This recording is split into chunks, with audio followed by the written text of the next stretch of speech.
하나님 말씀은 빌립보서 4장 14절 한 절 보시겠습니다.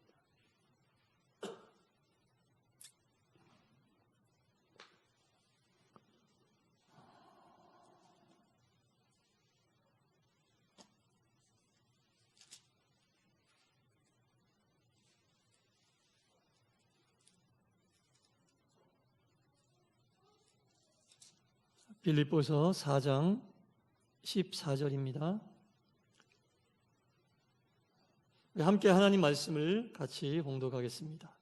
빌립보서 4장 14절. 잠깐만.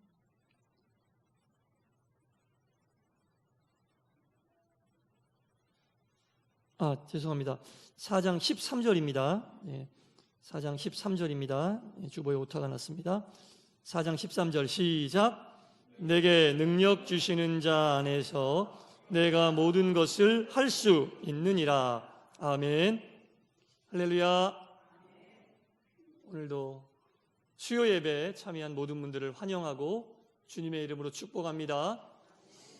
예배를 드린다는 것은 우리의 신앙의 표현이기도 하고, 또한 하나님께서 공식적으로 허락하신 주님과의 만남의 시간을 잊지 않고 기억하고 나왔다는 것이고, 예배를 통해야만 우리가 신앙이 온전히 하나님 앞에서 점검받을 수 있고 확인할 수 있음을 이야기하는 우리의 어떤 신앙의 표출입니다. 그래서 항상 예배드리러 나오시는 모든 분들은 정말 너무나 하나님 보시기에 아름답고 선하신 모습이고, 목사인 제가 봐도 이렇게 참 좋기만 한데, 하나님께서도 오늘 수요 예배 나온 여러분 모두에게 축복하시고 준비되고 예비된 영의 양식으로 넘치게 채워주실 줄 믿습니다. 아멘. 감사합니다. 빌립보서 4장 13절이죠. 우리가 암송하고 있는, 너무나 잘 알고 있는 말씀입니다. 내게 능력 주시는 자 안에서 내가 모든 것을 할 수 있느니라. 너무나 귀한 말씀입니다. 너무나 귀한 말씀이고, 우리 가운데 은혜가 되는, 힘들고 어려울 때마다 이 말씀 붙잡고, 주님이 나에게 능력만 주시면 내가 원하고 바라는 모든 것을 할 수 있겠구나, 이렇게 생각을 하고 우리가 힘을 얻는데, 오늘 이 말씀의 진의, 이 말씀의 정말 뜻을 한번 살펴보고 우리 가운데 또 은혜가 넘치기를 바랍니다. 13절 말씀을 읽었고요. 그 위에 12절 말씀도 우리 같이 한번 읽어보겠습니다. 12절 시작. 나는 비천에 처할 줄도 알고 풍부에 처할 줄도 알아. 모든 일 곧 배부름과 배고픔과 풍부와 궁핍에도 처할 줄 아는 일체의 비결을 배웠노라. 아멘. 우리가 잘 알다시피 사도 바울은 주님의 증인으로 살기 위해서 너무나 많은 고난을 당한 사람이에요. 너무나 많은 박해를 받은 사람입니다. 사람이요, 정말 이 고난이 끝이 없으면, 박해가 끝이 없으면 어떻게 되는 거예요? 처음엔 조금 극복해 보려고 하다가 이겨보려는 마음으로 막 이 고난과 맞서다가 이 고난이 끝이 없고 이 박해가 끝이 없음을 알게 되면 그냥 놔버리는 거죠. 포기하고 될 대로 되라, 그냥 살련다. 이 사도 바울이 받은 고난들을 쭉 살펴보면 그렇게 해도 어느 누구 하나 이상하다고 여기지 않을 정도의 어마어마하고 엄청난 고난을 받은 사람이 바로 사도 바울이었다는 거죠. 주님의 증인이 되기로 결단한 이후에는 고난받지 않았던 시간보다는 고난받았던 시간이 훨씬 더 많이 있었습니다.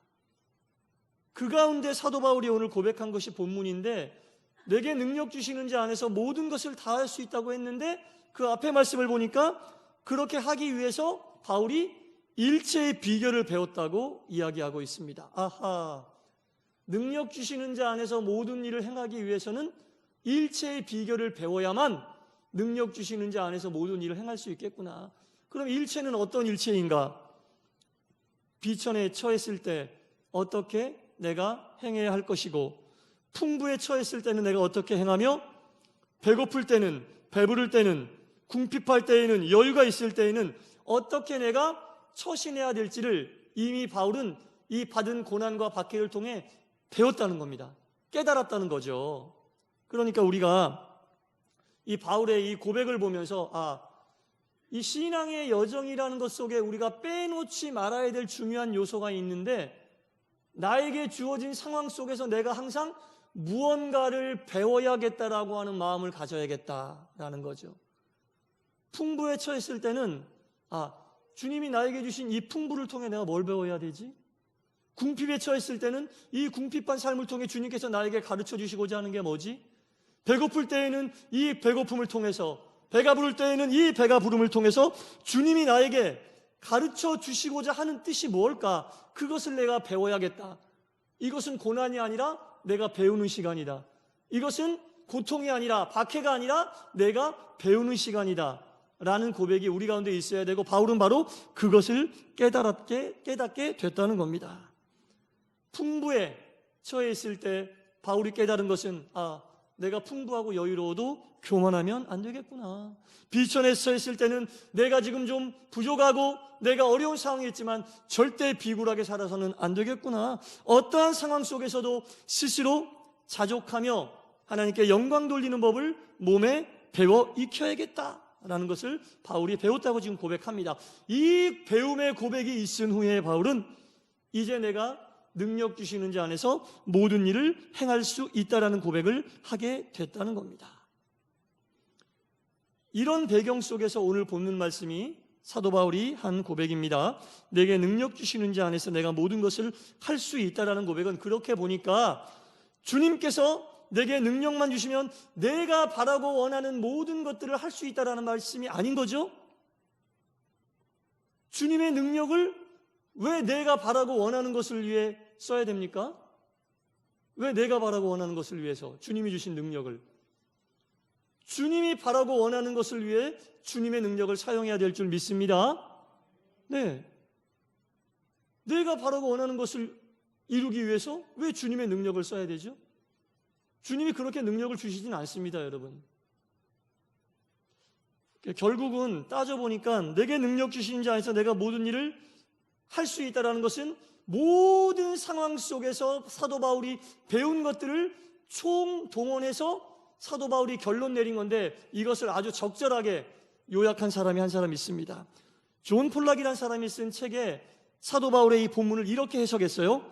내 안에 거하시는 분의 능력으로 나는 어떤 일이든 겪을 준비가 되어 있다. 이 말씀이 바로 오늘 본문 말씀이라는 거예요. 내게 능력 주시는 자 안에서 내가 모든 일을 할 수 있다는 게 아니라, 내게 능력 주시는 자 안에서 내가 어떤 일이든 겪을 수 있다. 비천해질 수 있는 일을 겪을 수도 있고, 풍부한 일을 겪을 수도 있고, 배고픈 일을 겪을 수도 있고, 배부른 일을 겪을 수도 있고, 고난을 당할 수도 있고, 박해를 당할 수도 있다.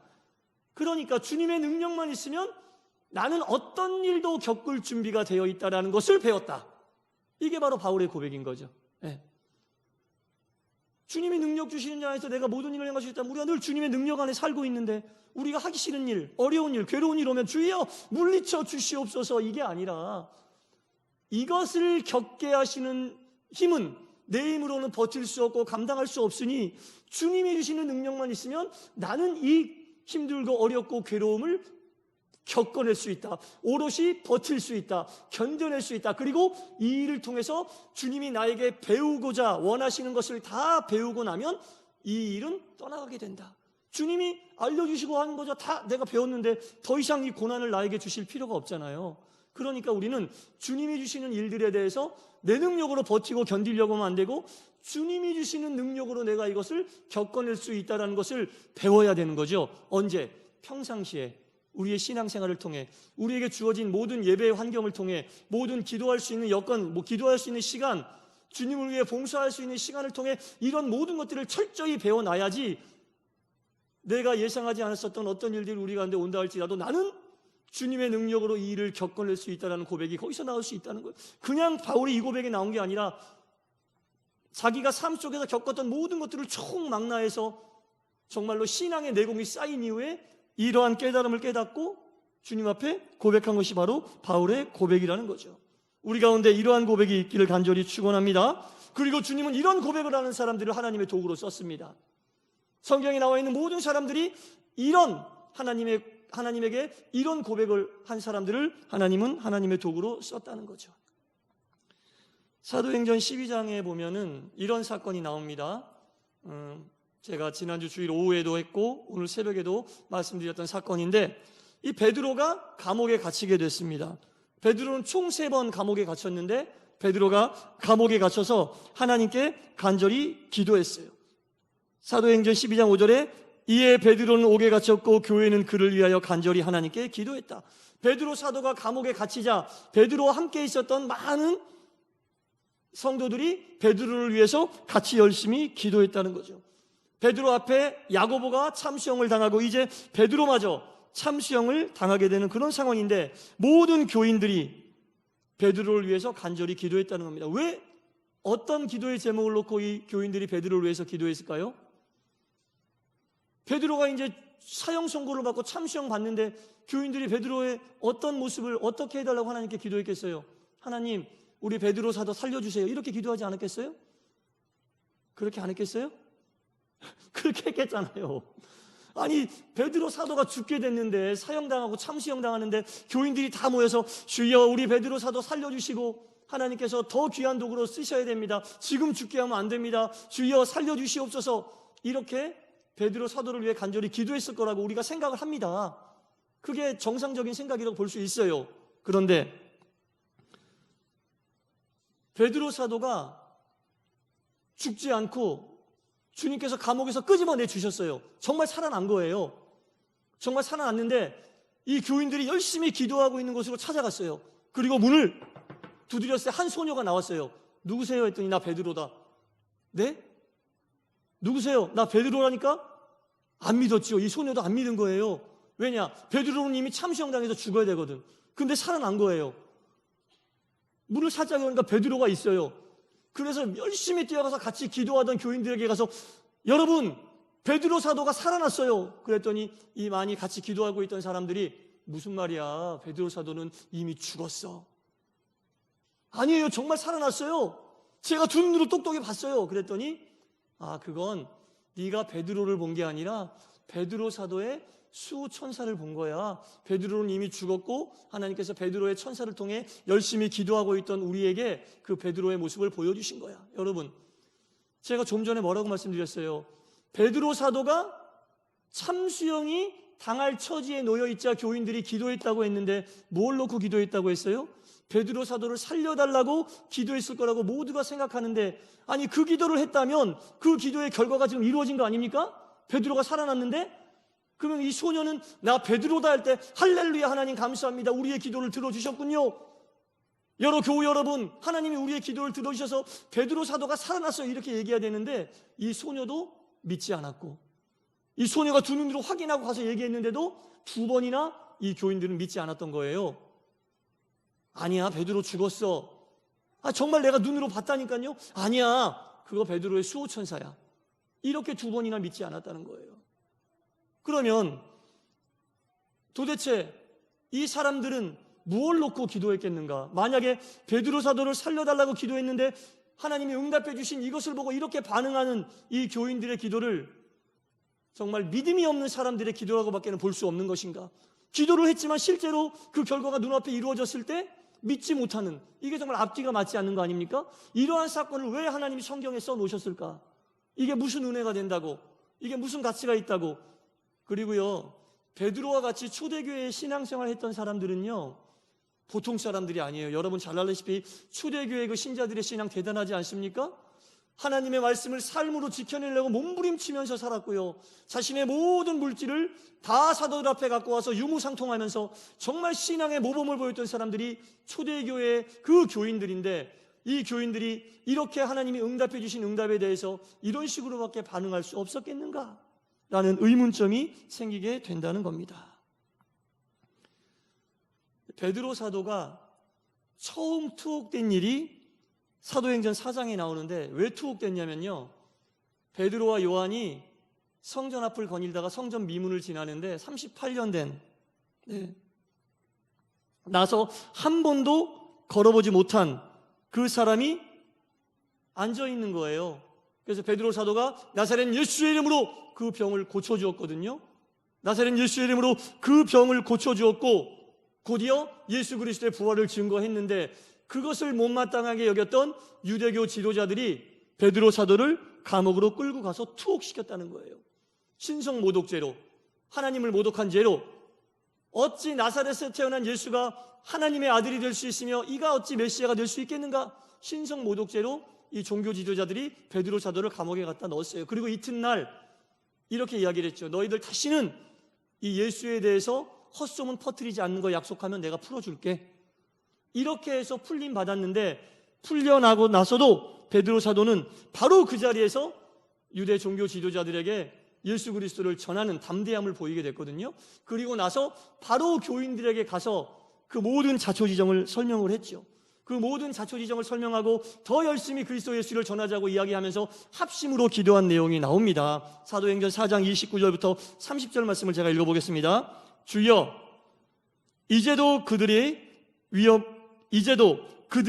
위협함을 굽어보시고 또 종들로 하여금 담대히 하나님 말씀을 전하게 하여 주시고 손을 내밀어 병을 낫게 하시고 표적과 기사를 거룩한 종 예수 그리스도의 이름으로 이루게 하옵소서. 베드로가 투옥돼서 풀려난 다음날 교인들과 같이 모여 함께 기도한 내용이 바로 제가 읽은 내용이거든요. 3가지 기도의 내용이 들어있어요. 첫째, 우리를 예수 그리스도를 전한다고 박해하게 될 사람들의 그 핍박으로부터 우리를 굽어 살펴 주시고, 둘째, 계속해서 하나님 말씀을 담대하게 전할 수 있게 해주시고, 셋째, 예수 그리스도의 이름으로 병자를 고치고 기사와 이적과 표적을 나타나게 해달라는 기도가 베드로와 교인들이 합심으로 했던 기도라는 겁니다. 우리가 여기서 미루어 짐작할 수가 있는 거예요. 그리스도 예수를 전하다가 어떤 핍박이 온다 할지라도 이들은 이 핍박을 피하게 해달라고 기도하지 않았습니다. 이 핍박에서 벗어나게 해달라고 기도하지 않고 오히려 이 핍박 아래 거하는 우리를 굽어 살펴달라고 이렇게 기도를 했다는 거죠. 주님께서 주시는 이 고통과 이 박해와 이 핍박은 우리가 받아들이겠사오니 이 핍박 속에 있는 우리를 굽어 살피시고, 이 굽어 살펴달라는 말 속에는 이 핍박으로 인하여 주님의 참된 증인이 되고자 가졌던 우리의 마음을 지켜달라는 얘기예요. 핍박으로 인해 우리의 믿음이 흔들리지 않게 하시고, 핍박으로 인해 예수 그리스도를 전하는 일을 게으르지 않게 하시고, 핍박으로 인해 예수 그리스도의 제자됨을 포기하지 않게 하여 주시옵소서라는 이 내용이 포함되어 있는 거예요. 그러니까 베드로 사도가 다시 살아나서 돌아오게 해달라는 기도를 이 베드로 사도와 함께 신앙생활했던 교인들이 한 게 아니에요.